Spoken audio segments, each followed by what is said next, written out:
શેઠા માટે ભાઈ ભાઈને કાપી નાખે છે અને તમારે 196 ગામ જોઈએ હાલતી ના થાવ, હાલતી ના. શરમ નથી આવતી? લડવું પડશે. ભાષણો કરવાથી, ભાષણો ઝીલવાથી, માત્ર તાલીઓ પાડવાથી કઈ નહીં થાય. ગાતર ઢીલા કરવા પડે તો ઢીલા કરીશું. તલવારો ખાવી પડે તો ખાઈશું. ગોળીઓ ખાવી પડે તો ખાઈશું. ખેડૂતના સારા કામ માટે, ખેતીને બચાવવા માટે, રેવન્યુ હક બચાવવા માટે, ઇકોઝોન હટાવવા માટે જરૂર પડે માથું આપી પણ દઈશું. અને કદાચ ભગવાને ધાર્યું, કદાચ અલ્લાહે ધાર્યું, કદાચ માલિકે ધાર્યું અને જરૂર પડે તો માથા વાઢી પણ નાખવા માટે તૈયાર થવું પડશે. વાઢી પણ નાખવા પડશે. સમાધાન નહીં ચાલે. ભાજપને કહું છું કે આ મારા બાપાઓએ, આ મારી માવડીઓએ, આ મારી બહેનોએ, આ મારા ભાઈઓએ, આ મારા દીકરાઓએ ખભે ખભે તમને મત આપ્યા અને આજે તમે અમને રડાવવા માટે નીકળ્યા છો. ખેડૂતમાં એ તાકાત છે, કિસાનમાં એ તાકાત છે.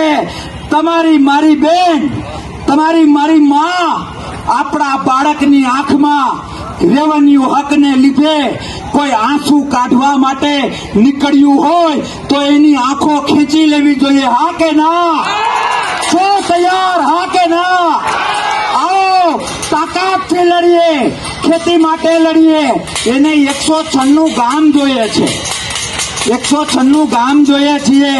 અરે એને કોક યાદ અપાવો.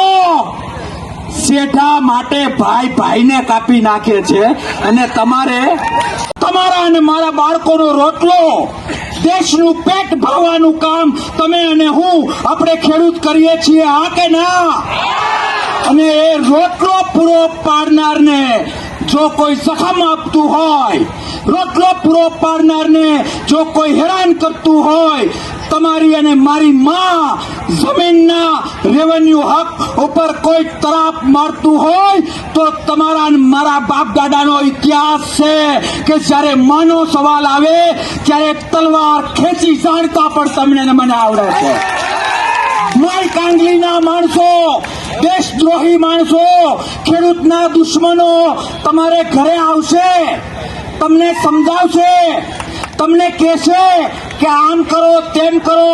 એને કહે તારી માં 100 રૂપિયાની વસ્તુના 15 રૂપિયા થઈ ગયા, 25 લાખ વીઘાના હતા ત્યાં 5 લાખ થઈ ગયા. એવું